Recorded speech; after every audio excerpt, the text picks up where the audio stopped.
Hello नमस्कार दोस्तों, स्वागत है आपका हमारे यूट्यूब चैनल पर। आज हम देखने वाले हैं 12th इंग्लिश महाराष्ट्र वर्ड का थर्ड पोयम द इंच के प्रोक, इसका ब्रेनस्टॉर्मिंग आंसर। तो चलिए शुरू करते हैं आज का वीडियो। इस पोयम का आइस ब्रेकर, एक्सप्लेनेशन और एप्रिसिएशन, ये तीनों वीडियो मैंने पहले ही अपलोड कर दिए हैं, जिनका लिंक डिस्क्रिप्शन में है, आप जाकर देख सकते हो। तो देखते हैं कि क्या है। सबसे पहला क्वेश्चन है, narrate in group the scene describe in the beginning of the poem. तो इस पोयम के स्टार्टिंग में क्या सीन बताया गया है वो आपको बताना है ग्रुप में। तो देख सकते हो, तो जो स्टार्टिंग का सीन है पोयम में बहुत ही काम है, बहुत ही शांत है। समुंदर में जो शिप है वो जा रहा है, चारों तरफ शांति है, हवा धीरे धीरे बह रही है। तो ये है स्टार्टिंग का सीन बिगिनिंग में। उसके बाद आगे देख सकते हो, अगला क्वेश्चन है 8.2 1.1 complete the following statement. The abbot of Aberbrothok placed a bell on the Inchcape Rock because। तो आपने ये पोएम को पढ़ा होगा तो पता होगा आपको कि इस पोएम में है क्या। बेसिकली एक आदमी होता है जिसका नाम होता है एबर्ट ऑफ एबरब्रोथोक, जो कि समुंदर में एक बेल लगाता है, ताकि उस समुंदर में अगर कोई उस रॉक के पास, इंचकेप रॉक के पास आए, तो उससे पता चल जाए कि यहाँ पर खतरा है। तो यहाँ पर आप देख सकते हो, हाई टाइड के दौरान जब पानी उस रॉक के ऊपर हो जाता है, तो ये जो हमारा बेल है वो बजता है और एक वार्निंग साइन देता है कि यहाँ मत आओ, यहाँ पर पत्थर है। उसके बाद अगला है, the mariners were grateful to the abbot of Aberbrothok because. तो वही हमने देखा कि जो हमारा एबट ऑफ एबरब्रोथोक था, उसने इंचकेप रॉक के पास एक बेल लगा दिया था, और जब भी हाई टाइड आता था और पानी भर जाता था तो वो बेल बजता था, जिससे जो भी मरीनर्स हैं, यानी कि जो समुद्र में आते हैं शिप पर व्यक्ति, जो भी, उन्हें पता चल जाता था कि आगे नहीं जाना है, क्योंकि आगे बहुत बड़ा पत्थर है जिससे हमारी जहाज को नुकसान हो सकता है, हमारी जान जा सकती है। उसके बाद अगला है, the result of the thick haze that cover the sky was that. तो यहाँ पर आपको क्या लिखना है, the result of the thick haze that cover the sky was that sir Ralph and his crew could not see the sun on high. तो जब आसमान में एक गहरा घना कोहरा छा गया, बादल छा गया, तो क्या हुआ कि जो सूरज की रोशनी है वो दिख नहीं पाई सर राल्फ को। उसके बाद अगला है, the rover in frustration pull his hair and curse himself because. तो यहाँ पर आपको क्या लिखना है, because he was going to meet his death only because of his own weak act of cutting off the Inchcape bell. तो यही हमने देखा था पोयम में कि स्टार्टिंग में जो एबर्ट ऑफ एबरब्रोथोक होता है, वो हमारा जो भी इंचकेप रॉक है उस पर एक बेल लगाता है, जो कि वार्निंग साइन देता है लोगों को। और ये बहुत ही अच्छा काम था, इसलिए जितने भी बाकी के व्यक्ति हैं, जो भी सेलर्स हैं, जो भी शिप पे आने वाले आदमी लोग हैं, वो एबर्ट ऑफ एबरब्रोथोक को दुआएं देते हैं, उसे अच्छा कहते हैं। लेकिन एक विलेन होता है इस स्टोरी में जिसका नाम होता है द रोवर, जिसे ये सब देखकर अच्छा नहीं लगता, उसे जलन होती है। तो क्या करता है कि उस बेल को काट देता है। लेकिन लास्ट में क्या होता है, वो खुद ही उस पानी में, उस समुद्र में डूब जाता है, उस बेल से टकरा के, उस रॉक से टकरा के। तो उसे बाद में खुद खुद पर पछतावा होता है कि मैंने ऐसा क्यों किया। तो आगे देख सकते हो, आगे क्या है, A2 में क्वेश्चन 2 है, given below are the event that give the theme of poem in a jumble form arrange in a proper sequence as per their occurrence. तो बेसिकली इसमें आपको ज़्यादा कुछ नहीं करना है, जो भी सेंटेंस दिए हैं आगे पीछे दिए हैं, तो आपको इसको अकॉर्डिंग टू आपका जो पोयम है उसके अकॉर्डिंग लगाना है अच्छे से, कि कौन सा सीन पहले होता है, क्या पहले आएगा, ऐसा आपको लगाना है। तो इसका आंसर यहाँ पर डायरेक्टली देख सकते हो, बी वाला जो है वो फर्स्ट आएगा, फिर ए आएगा, फिर डी, फिर सी, एंड लास्ट में ई वाला सेंटेंस आएगा। उसके बाद अगला क्वेश्चन है, describe the qualities of the abbot of Aberbrothok in your own words. तो आपको एक कंप्लीट करना है जो बॉक्स दिखाया है, qualities of the abbot of Aberbrothok. तो सबसे पहला है बिनीवलेंट, यानी कि वो एक दयालु व्यक्ति था, सबकी मदद करना चाहता था, इसलिए उसने इंचकेप रॉक पर जो बेल है वो लगाया था। उसके बाद अगला है यहाँ पर बिग हार्टेड, वेल विशर आप लिख सकते हो, केयरिंग लिख सकते हो, प्रैक्टिकल, क्लेवर, सेल्फलेस। तो ये सारी क्वालिटीज हैं एबर्ट ऑफ एबरब्रोथोक की। उसके बाद अगला है jealousy is the most incurable defect justify. तो यहाँ पर आपको अपने वर्ड में लिखना है कि जेलिसी जो है उसका इलाज नहीं हो सकता, एक ऐसी बीमारी है, यहाँ पर आपको वही लिखना है। तो सबसे पहले जेलेसी का मतलब बताओ। जैसे यहाँ पर दिया है jealousy means envy in its most negative form. तो जेलेसी यानी कि किसी से जलना, ईर्ष्या करना और उससे नफरत करना बहुत हद तक। तो यही यहाँ पर दिया है। इस पोयम में भी मेनली इसी चीज के बारे में बताया गया है, जेलेसी के बारे में, कि कैसे कोई व्यक्ति सामने वाले का अच्छा होते हुए, उसकी प्रशंसा होते हुए, उसकी तारीफ होते हुए नहीं देख सकता, और जेलेसी के मारे वो कुछ भी करने से बाज नहीं आता है। तो ये इसका आंसर है। उसके बाद अगला है but the rover mirth was weakness, explain this line in your own words with the help of the poem. तो यहाँ पर इसका एक्सप्लेनेशन देख सकते हो। दो sir Ralph was in cheerful mood and his heart was full of joy, the reason behind his happiness was a weak plan that he had just devise. तो जो हमारा सर राल्फ द रोवर इस poem में जो villain है, जिसने bell को काट दिया था, तो वो एक अपना शैतानी प्लान लेकर आया था कि मैं ये जो बेल है इसे काट दूंगा, जिससे लोग अब एबर्ट ऑफ एबरब्रथो की तारीफ नहीं करेंगे। तो यही यहाँ पर आपको लिखना था। उसके बाद अगला है some words in the poem are related to different type of ship or mariner life given below in meaning of those terms identify the word. So यहाँ पर he helps in steering the ship. तो कौन ऐसा करता है, आपको उसके बारे में लिखना है। तो ये आएगा सेल्स। उसके बाद अगला है the lowest part of the ship, तो उसे कहते हैं कील। के बाद अगला है floating object that show direction, तो उसे यहाँ पर क्या बोलेंगे, बॉय। उसके बाद अगला एक word related to marine life है, another name for a ship. तो शिप का दूसरा नाम क्या है, इसे बोट भी कहते हैं या फिर वेसल भी कहते हैं। उसके बाद अगला है सिंकिंग साउंड, यानी कि जब समुद्र में पानी में कुछ डूबने लगता है तो कैसा साउंड आता है, तो उस साउंड को कहते हैं गर्गलिंग साउंड। तो यहाँ पर देख सकते हो आप। अगला क्वेश्चन है Ballard brainstorming A for question.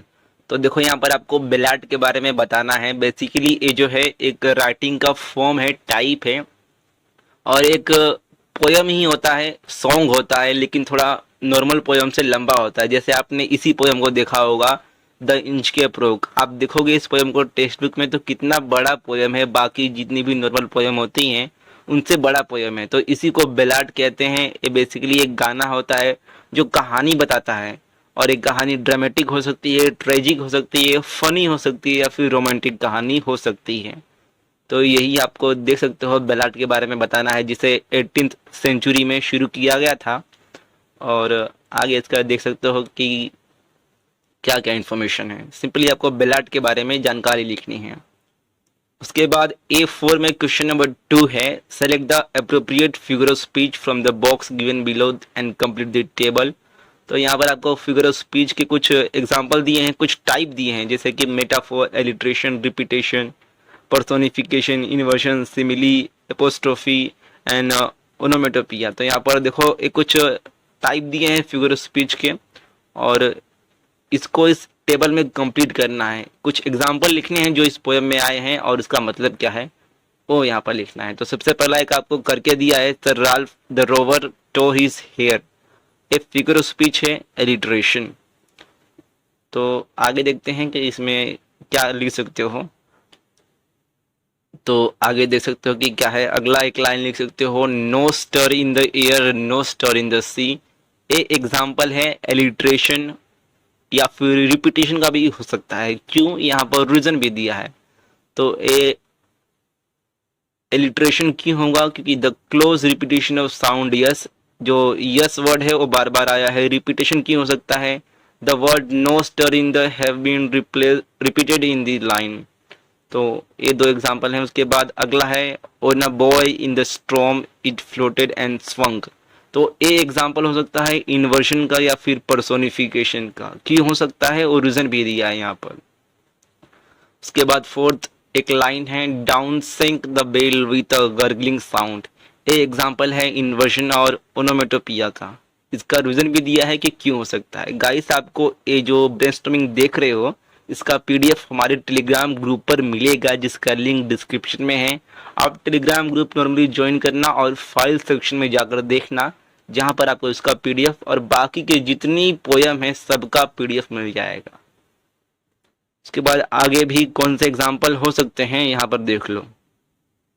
उसके बाद A5 में क्वेश्चन 1 है, right an appreciation of the poem the inch के उपरोक्त। तो पोयम का एप्रिसिएशन आप ए मत लिखो, ये पैसेज के फॉर्म में दिया है। पोयम का एप्रिसिएशन मैंने पहले ही अपलोड कर दिया है जिसका लिंक डिस्क्रिप्शन में है, वहां पर पॉइंट वाइज अच्छे से बताया गया है एप्रिसिएशन कैसे लिख सकते हो इस पोयम का, तो वो वीडियो जाकर देख लेना। उसके बाद A5 है, कंपोज 4 to 6 लाइन्स ऑन सी। तो सी इस टॉपिक के ऊपर आपको अपने मन से 4 या फिर 6 लाइन की पोयम बनानी है। तो देख सकते हो कि कैसा पोयम हो सकता है। उसके बाद A6 में क्वेश्चन 1.1 है, expand the idea on your own on the following topic. तो यहाँ पर देख सकते हो आपका टॉपिक क्या है, pride goes before a fall. तो यहाँ पर इसका आंसर है। उसके बाद एक और लाइन दिया है, time and tide wait for none. तो यहाँ पर देख सकते हो कि क्या है, time and tide wait for none, यानी कि समय और लहरें हैं और किसी के लिए रुकती नहीं है, यही आपको यहाँ पर बताना है। तो बेसिकली देखो जो आप आंसर देख रहे हो जरूरी नहीं कि यही लिखो, अगर एग्जाम वगैरह में कहीं आता है तो अगर आपने इस लाइन को समझ लिया है तो आप अपने से बनाकर लिख सकते हो। बस जो वर्ड का मीनिंग है वो सही होना चाहिए, सेंटेंस फॉर्मेशन ठीक ठाक होना चाहिए, बाकी आप अपने से लिख सकते हो। उसके बाद अगला है एक line, man propose God dispose. तो यहाँ पर देख सकते हो इसका आंसर। उसके बाद एक और दिया है, look before you leap. And आगे देख सकते हो A6 में क्वेश्चन 2 है, the poem begin with without either sign or sound of their shock. तो पोएम की कुछ लाइन दी हैं और आपको इसका मतलब बताना है कि ये कौन से मूड को शो कर रही हैं। तो इसका आंसर यहाँ पर दिया है। देखो ब्रेनस्टॉर्मिंग में अगला क्वेश्चन है A7 जिसमें क्या बताया गया है। First question, read the following tree diagram and find out more information about opportunity in one end of the shore the Indian navy. तो यहाँ पर आपको ये जो ट्री डायग्राम दिख रहा है इसे पढ़ना है और लिखना है, इंडियन नेवी में आप कौन कौन से जॉब अपॉर्चुनिटी है, कैसे काम कर सकते हो, कहाँ कहाँ पर। तो देखो यहाँ क्या बताता है, सबसे पहले join Indian navy, nation pride, navigation and direction, जो कि थोड़ी इंफॉर्मेशन बताती है इंडियन नेवी के बारे में। उसके बाद skill required for naval related jobs. उसके बाद career in merchant navy and rigorous training for skill development, defence studies. तो ये सब कुछ टॉपिक हैं इंडियन नेवी से जुड़े हुए कि कहाँ कहाँ पर आप काम कर सकते हो। जैसे कि ये देख सकते हो आप एग्जीक्यूटिव लेवल पे काम कर सकते हो, ocean engineering, marine research, communication, marine scientist, cargo management, marine archaeology, ये सब जगह हैं जहाँ पर आप काम कर सकते हो इंडियन नेवी में। उसके बाद एक अगला देखो यहाँ पर दिया है diagram, required qualification in various field opportunity for women to join in the navy. तो एक वुमेन इंडियन नेवी में कैसे ज्वाइन कर सकती हैं, क्या क्या स्किल होनी चाहिए और कहाँ कहाँ पर ज्वाइन कर सकती है, ये बताया गया है। तो वुमेन जिनका एज 19 से 24 के बीच में है वो ATC, उसके बाद observer, law, logistic, education, naval architecture, pilot, naval armament inspectorate, ये सब बन सकते हैं। और क्वालिफिकेशन है PCM with English, computer science, या फिर MBA ह्यूमैनिटी, BSc BCom, या फिर BE BTech। तो ये सब एक्स्ट्रा इन्फॉर्मेशन के लिए दिया है, इतना कुछ इम्पोर्टेंट नहीं है। उसके बाद कुछ और इन्फॉर्मेशन बताया गया है, college that provide education in oceanography. तो ओशनोग्राफी यानी कि ओशन की स्टडी करना। तो इंडिया में कौन से ऐसे टॉप इंस्टीट्यूट हैं जो ऐसे प्रोग्राम को ऑफर करते हैं पढ़ने के लिए। तो सबसे पहला है national institute of oceanology Goa, उसके बाद national institute of oceanology Mumbai, उसके बाद MBA in logistic shipping management IIKM business school Calicut Kerala, उसके बाद Indira Gandhi college of distance education Tamil Nadu.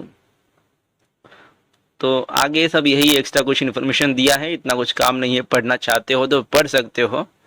तो यही था आज का हमारा video, the inch cap pro. इसका ब्रेनस्टॉर्मिंग पीडीएफ हमारे टेलीग्राम ग्रुप पर मिलेगा, जिसे जाकर ज्वाइन कर सकते हो, लिंक डिस्क्रिप्शन में है। और साथ ही मुझे इंस्टाग्राम पर भी मैसेज कर सकते हो अपने डाउट पूछने के लिए, अगर आपको कुछ डाउट या फिर सवाल होगा तो। वीडियो पूरा देखने के लिए बहुत बहुत धन्यवाद।